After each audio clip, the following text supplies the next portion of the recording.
Olá, bom dia. Tudo bem? Vamos falar hoje sobre um pouquinho de epigenética. O que será que a gente traz, a gente herda dos nossos antepassados? É só o que tem no DNA? Eu sou Sheila Querido, sou psicóloga há quase 30 anos, sou consteladora há 14 anos, também trabalho com promoção de saúde mental. Agora em agosto fará 21 anos. É muito, são muitos anos aí para poder, muitas histórias boas, muitos bons resultados, muitas histórias de me fazer chorar. No seu trabalho também, você tem histórias que te emocionam, que te faz chorar de emoção, de alegria, de ver as pessoas mais felizes? No meu trabalho eu tenho isso. Muitos feedbacks de alegria, muitos sorrisos, muitas lágrimas de alegria, né? Isso é muito bom. Então, são aí quase 30 anos de muitas histórias, né? E nesses 30 anos eu vou fazendo uma retrospectiva, assim, desde da minha primeira paciente da faculdade, que já era um casão, eu já comecei muito bem, era era uma moça, né? Na verdade, ela devia ter uns 30 e poucos anos, e era viúva, tinha ficado viúva de um marido que tinha se matado na frente dela e da filha. Então, eu já comecei com o trabalho power, né? Dizem que cada um tem o paciente que merece. Sim, mas já foi uma história muito bonita, né? De superação, de acompanhar um luto, né? E mal sabia que eu trabalharia um dia com promoção de saúde mental, né? Eu falava na faculdade, depois que eu visitei o hospital psiquiátrico em Franco da Rocha, né, que era de custódia, eu falava, eu quero trabalhar, bom dia, Eline, eu quero trabalhar em um hospital psiquiátrico, porque eu acredito que se eu trabalhar em um hospital psiquiátrico, eu vou conseguir trabalhar em qualquer outro lugar. Deus me deu esse privilégio de trabalhar 10 anos depois de formada no Hospital Francisca Júlia, em São José dos Campos. E eu falava, né? Eu entrei, mesmo precisando do trabalho, eu entrei para uma licença para cobrir uma licença maternidade de uma psicóloga, a Kátia, uma querida. E, e eu falava, se eu ver alguma coisa que não é correta aqui, eu saio.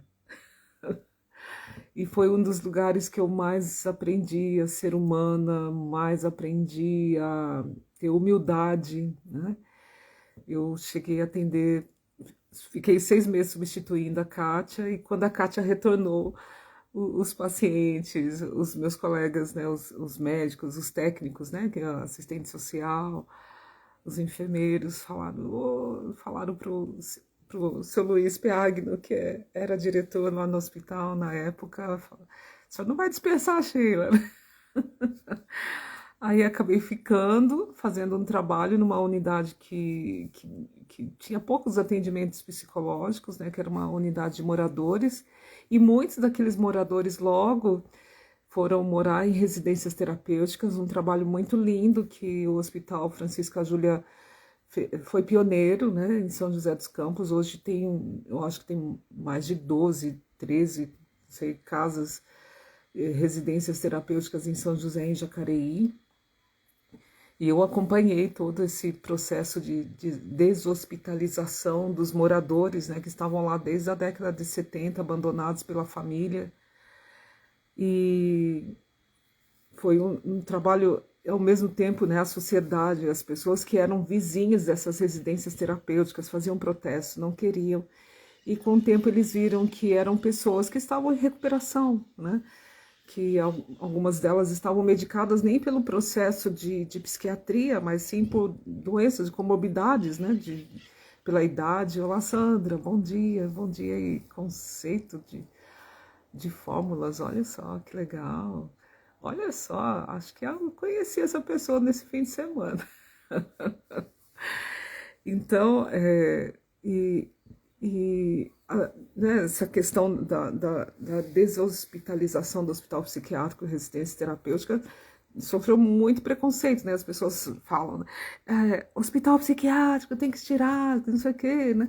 Apesar do Francisco Júlia ser um ótimo, um excelente hospital, eu fiquei lá, além da licença maternidade da psicóloga que eu fui substituir, né? Fiquei mais 2 anos lá dentro, e lá né, o diretor, o senhor Luiz Piagno, me convidou para conhecer um programa que estava chegando da Inglaterra, que era para crianças, que ele sempre sonhou em fazer não só, né, o processo de tratamento, mas ele queria trabalhar uma questão preventiva. E além da prevenção, né, eu fui conhecer um programa chamado Amigos do Zip, que estava vindo da Inglaterra para o Brasil. O Brasil foi o terceiro país a colocar esse programa disponível para as crianças. Nós capacitávamos e capacitamos ainda, né, professores para ensinar as crianças a lidar com dificuldades na vida. E quando eu conheci esse programa em São Paulo, no dia 27 de agosto, desculpa, nada, 27 de julho, 27 de agosto é dia do psicólogo, 27 de julho, eu me apaixonei. Eu falei, caramba, isso existe, meu Deus, isso existe, que legal, né?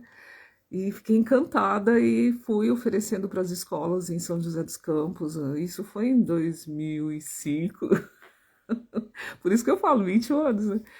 Isso foi em 2005, fez 20 anos, né? Mas na verdade foi em 2004, né? Em 2005 foi quando eu comecei a oferecer para as escolas.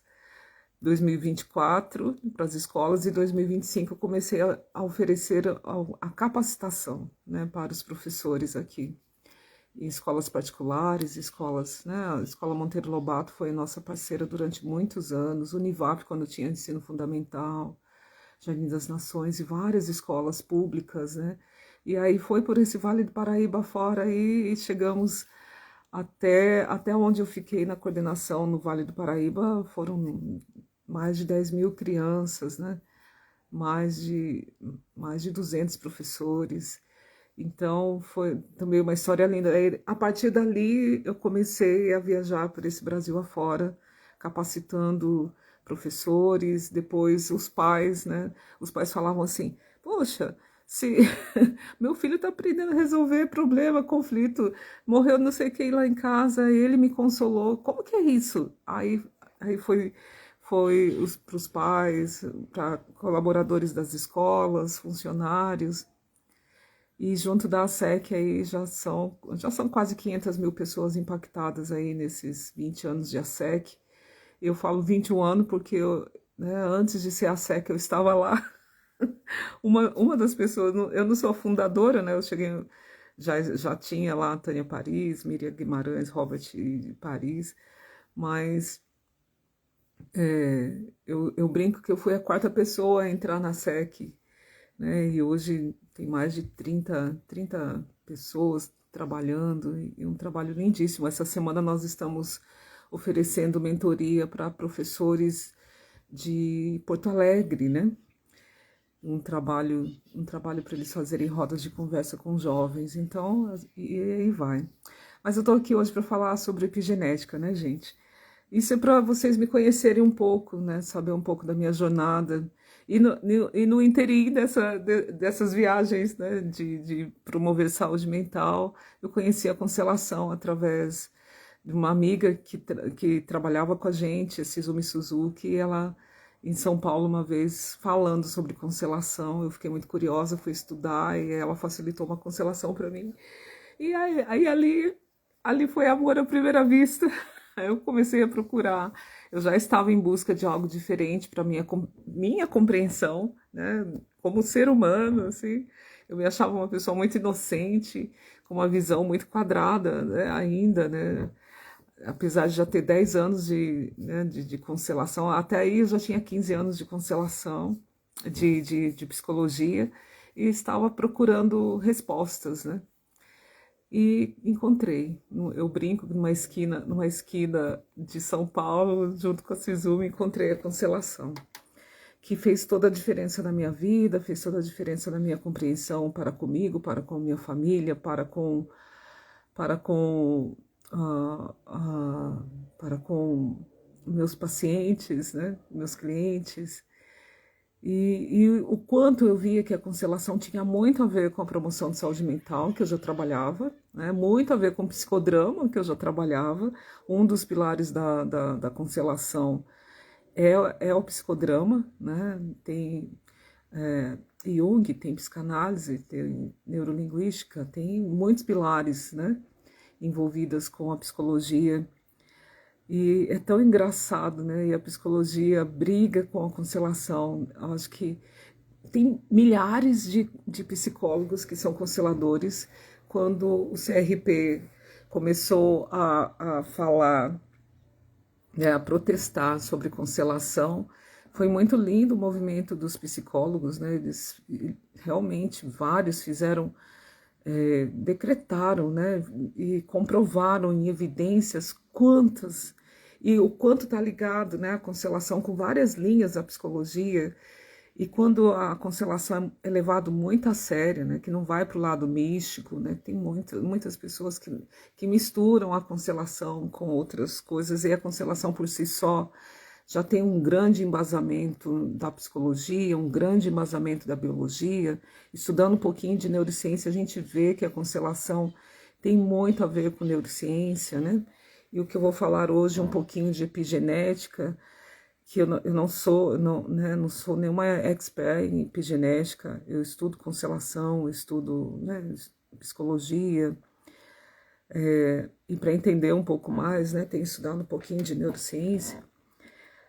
Então, a epigenética, né, tem estudos, ainda tem muito a explorar sobre a epigenética. Ela traz a epigenética traz, né, dentro da célula traz as questões do DNA, das nossas aparências, das nossas características físicas, né, das nossas doenças, o que vem aí, né, da hereditariedade. E a epigenética vem mostrando o quanto a gente traz das aptidões, né, do nosso sistema familiar.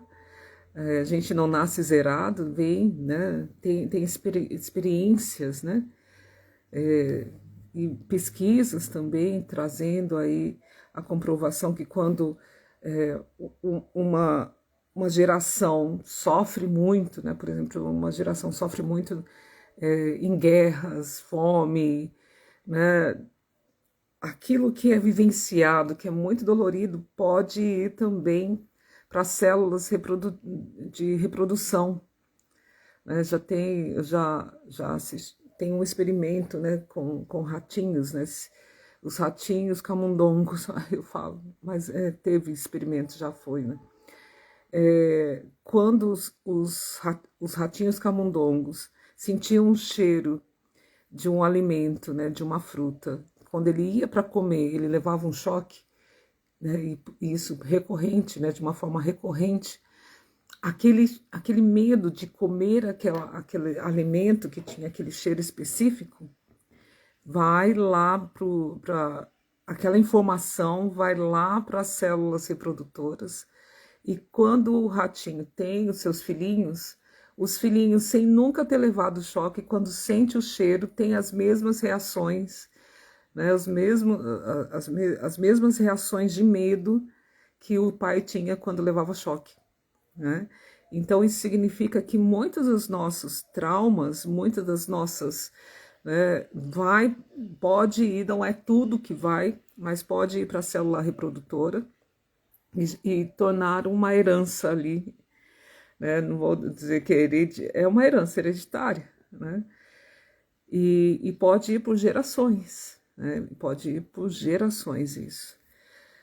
Tem pesquisas, né, da Holanda, da guerra, né, que vem, já vi, eu não constelei, mas eu vi mães, né, que o filho tinha medo de ir para a escola, aquele medo estava ligado com o medo do bisavô, né? É como, não tem pessoas que têm olhos claros, aí nasce os filhos, nenhum tem olho claro, aí nasce o neto, às vezes um ou outro tem olho claro, às vezes o bisneto só tem olho claro. Eu tenho uma tia por parte que foi casada com um dos meus tios, né?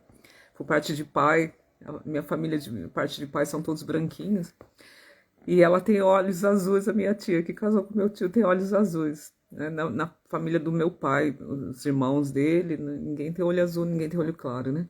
Meu pai tinha olhos esverdeados. Queria já pensou eu com os olhos esverdeados? Quando ele ficava nervoso, o olho ficava verde, aquele olho cor de mel, né? Mas ninguém tem olho, ninguém tem. Então, a minha tia fala assim, nenhum filho meu, tem 4 filhos, nenhum filho meu nasceu com olhos azuis, nenhum neto nasceu com olho azul. Ela tá esperando os bisnetos para ver se vem alguém com olho azul, né? Então, mas do mesmo jeito que vem, né, essa explicação, que não tem por que que uns vêm com características diferentes do outro, na mesma proporção vem a questão da epigenética dos traumas, né? E às vezes coisas banais, é que tem coisas que a gente não para observar, né? Eu brinco muito eu falo muito desse exemplo que é real em mim, né? Em mim e no meu filho. Eu lembro que eu tinha muito medo da zebrinha do Fantástico. Quem é da minha idade vai saber que é a zebrinha do Fantástico. Ela era uma bonequinha e quando ela tava, ela era um papel, sei lá o que que eles faziam, né? Enquanto ela estava quietinha, para mim, a zebrinha do Fantástico era minha amiga, era bonitinha, mas quando ela abria aquela boca que parecia um ventríloco, né, falando coluna do meio, coluna um, que era da Loteria Federal, que também só quem é do meu tempo vai saber. Aquilo para mim era um trauma. Eu lembro que eu era muito pequena, eu devia ter 1 ano e meio, 2 anos. Era tão traumático que eu lembro, né? E tem muitos traumas que a gente não lembra, joga para o inconsciente. Né? Tem um exemplo no filme Divertidamente que retrata sobre isso, né? Que a gente joga lá aquilo que é muito difícil, que a gente não quer utilizar, a gente joga lá a gente joga lá para o inconsciente, fica lá guardadinho lá, as 7 chaves. Mas para mim, como eu continuei vendo a zebrinha todo domingo, né, e fui me acostumando com ela, mas aquele trauma de quando eu tinha 1 ano e meio, acho que de alguma forma foi para algum lugar, não só lá para o meu inconsciente, lá trancado a 7 chaves, mas também vai para as células, né? E pode ter ido para minha célula, uma célula reprodutora minha, né? Nós, mulheres, né, nós temos nossos óvulos desde quando a gente nasce, não é? E o óvulo que foi fecundado, acho que levou isso para o meu filho, porque meu filho, quando via ventríloco quando era criança, ele tinha horror. Né? E ele é adulto, até hoje ele fala, não acho graça nesses ventrílocos, né? Olá, olá, minha querida Lúcia. Então, de alguma forma vai, né? Um outro exemplo meu, que também deve ter ido para uma célula reprodutora minha, quando eu devia ter uns 5 anos de idade, eu comi um peixe e o espinho do peixe ficou parado aqui na minha garganta quase 24 horas, né? E quando esse espinho foi um trauma, passei a noite inteira tentando tirar o espinho, minha mãe tentando fazer alguma coisa, assim que a gente acordou, nós fomos pro hospital, né? Era a Santa Casa de Jacareí, eu lembro que eu fui, tudo bem, minha querida? Tô devendo uma resposta para você, né? Aí fomos para Santa Casa e ficamos na Santa Casa desde manhã. Eu sei que eu fui atendida, era umas 2 horas da tarde, né? E até que eu fui atendida, quase deu 24 horas com aquele espinho, já estava infeccionando, né? Então, para mim, foi um trauma.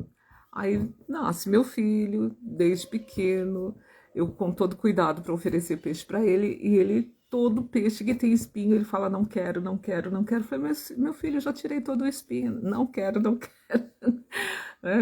Aquele medo de. Mas aquele medo não é do meu filho, é meu.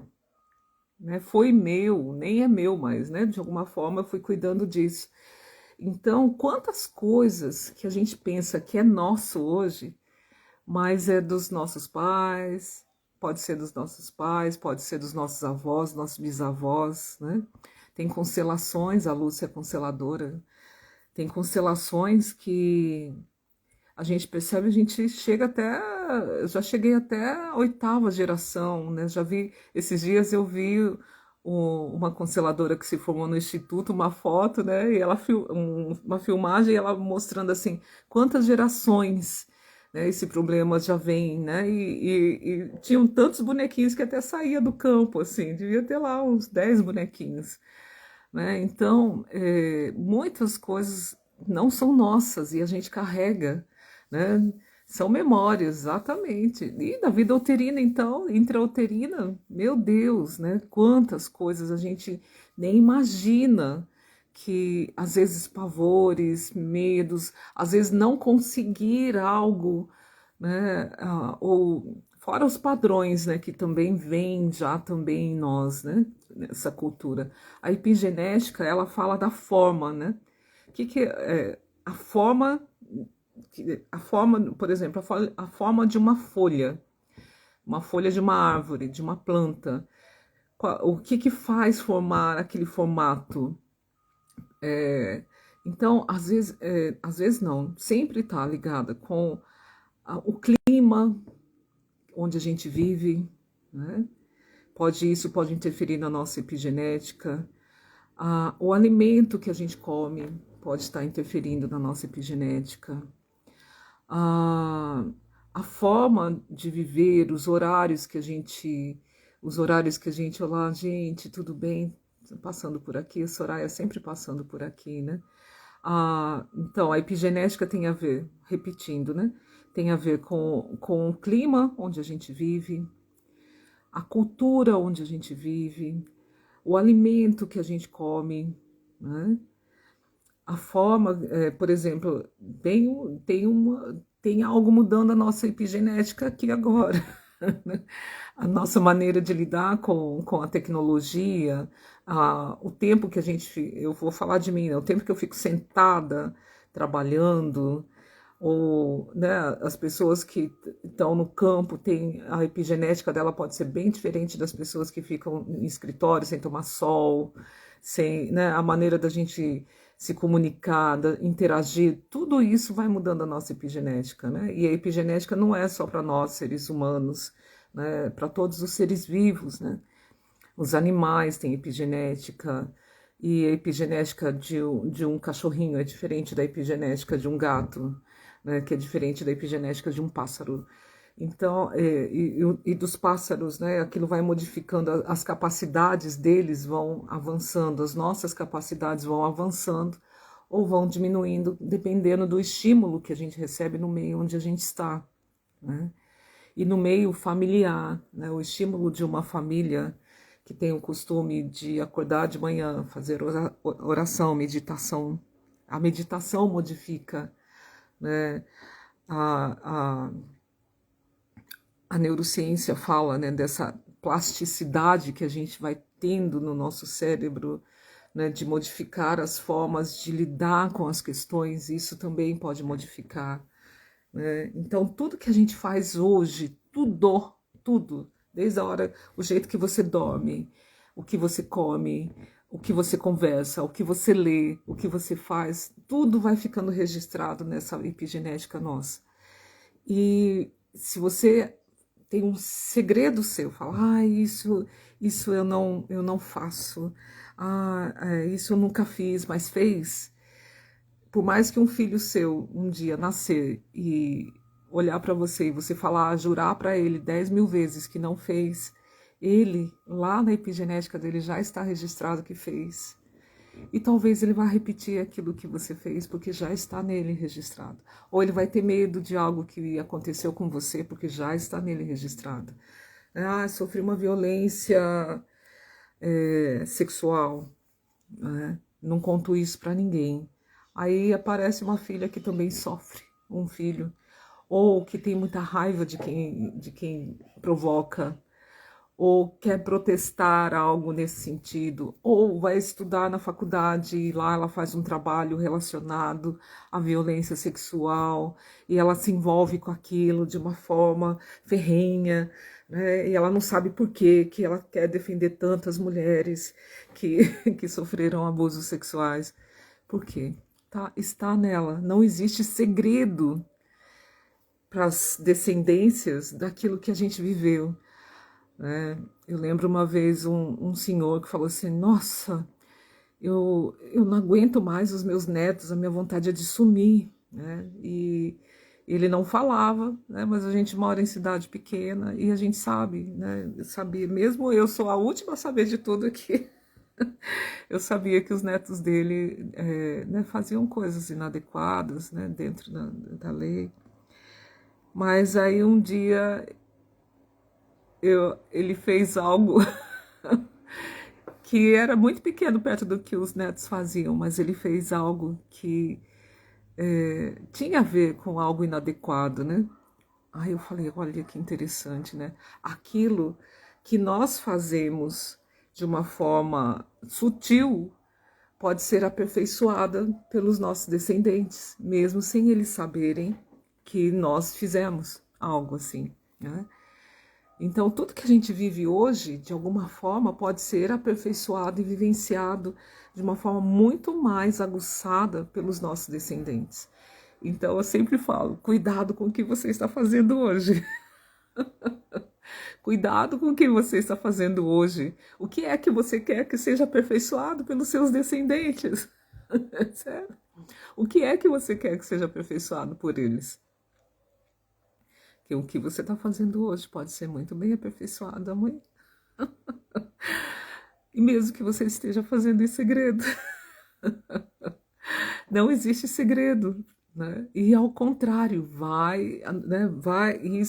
isso é biológico, gente, não é só psicológico, isso é biológico, né? Tudo que a gente faz hoje já está sendo registrado nas nossas células. E se você vai reproduzir, se você terá filhos, isso tudo que você fez desde a infância, como o meu espinho na garganta, como o medo da zebrinha, né? Que não, de alguma forma eu lidei melhor com o tempo, eu sou adulta, eu posso ver a zebrinha hoje e não ficar assustada como eu fiquei quando tinha 1 ano e meio de idade.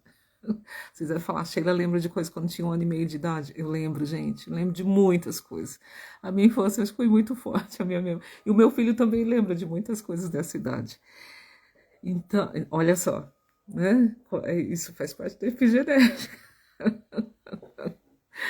Então, e tem gente que não lembra, mas não lembra como foi a infância, e os filhos repetem e a gente não lembra, mas os filhos estão repetindo muitas vezes aquilo que a gente não conseguiu resolver em algum momento da nossa vida, percebe?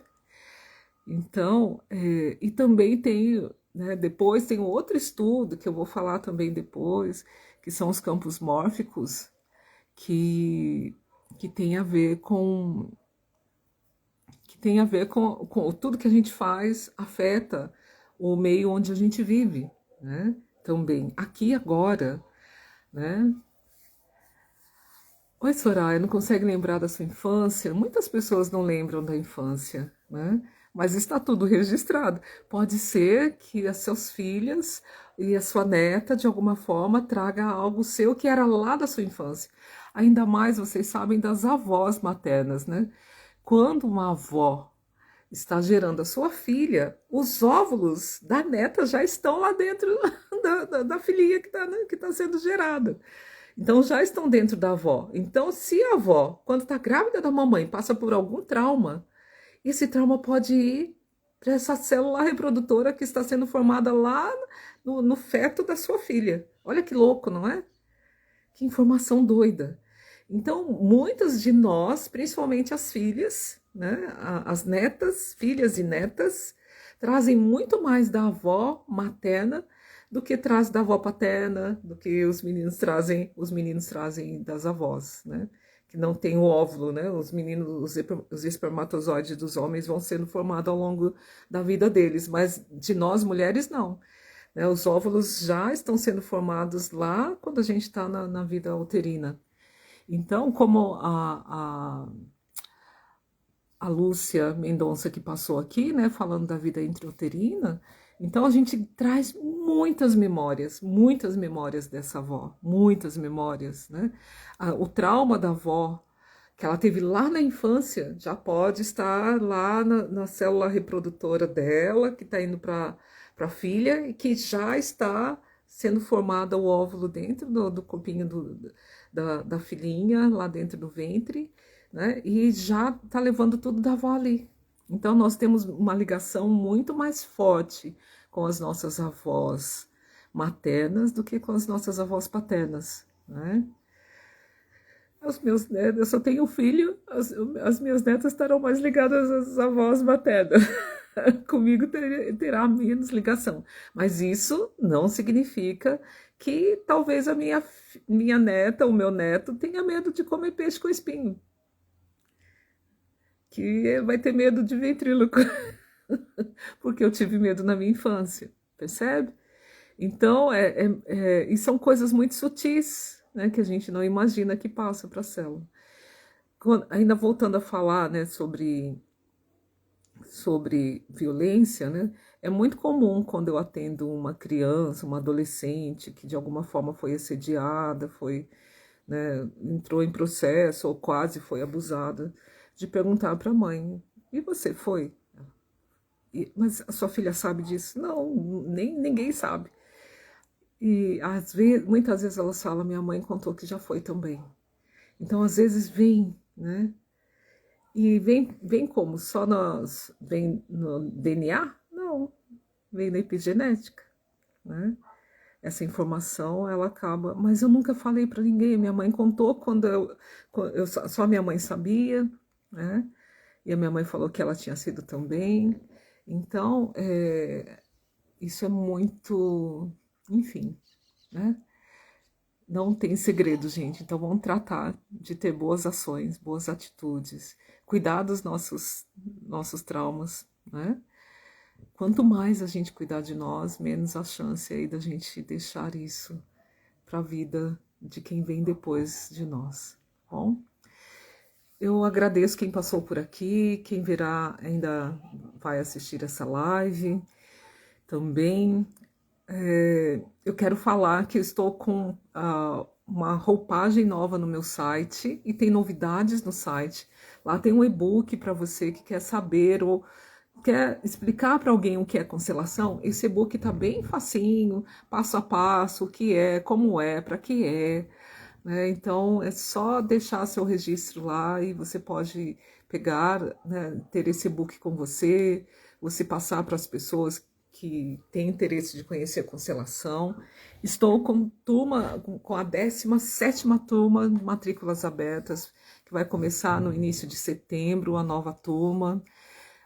Por que eu abro novas turmas? Porque as turmas que eu tenho tido têm sido tão profundo, tão gostoso, uma vivência de transformação, uma jornada tão gostosa, que eu sou teimosa e vamos lá, vamos abrir nova turma. E me traz muitas alegrias, né? Poder ver o desenvolvimento das pessoas. A 15ª turma, este mês, já se formam, já vão facilitar constelações para quem elas não conhecem, já estão facilitando as constelações já há alguns meses. E é tão gostoso quando chega o 10º módulo e eu vejo que as pessoas, né, que eles já são consteladores, já estão facilitando e eu já estou me tornando desnecessária no curso, no 10º módulo.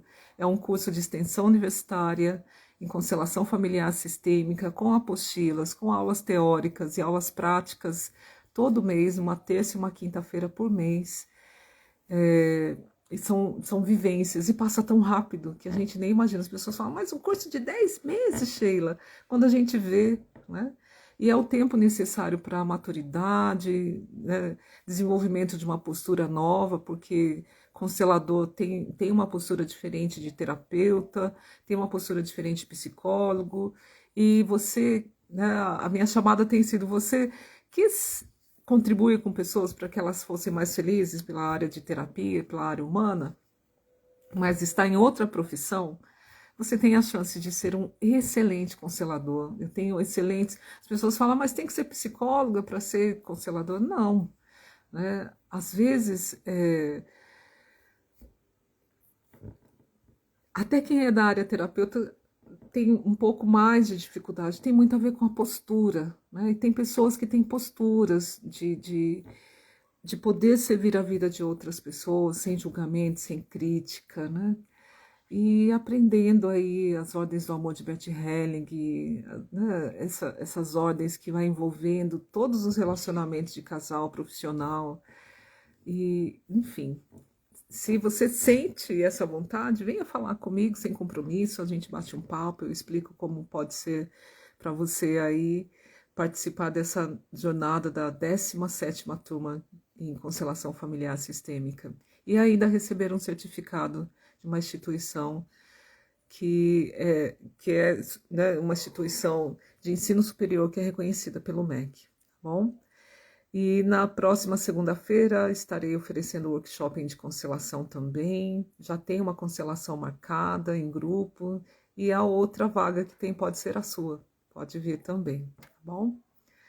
Eu agradeço imensamente, né, quem passou por aqui e agradeço também. Na próxima quinta-feira estarei por aqui também. Esse mês eu quero falar sobre a ancestralidade, que eu acredito que quando a gente olha para a ancestralidade com amor, com respeito, que a gente vai buscar, né, monta lá uma árvore genealógica e vai buscar os parentes para poder conversar ainda, a gente aprende um pouco mais de nós, né? E a gente se completa, a gente se vê, né? Fala, uau, olha só, eu vim desse lugar, nossa, quantas coisas, né, se passaram. Agora eu entendo o porquê, o porquê acontece isso comigo, né? Porque nós somos também um resultado da epigenética de muitos outros, né? E aí a gente é tão gostoso a gente se entender, a gente se encontrar, a gente tomar o nosso lugar dentro desse grande sistema familiar que cada um tem, que cada um veio, né? Eu deixo um beijo para vocês. Até aqui na telinha, até a próxima, até quinta-feira. Beijo, beijo. Um ótimo dia para vocês.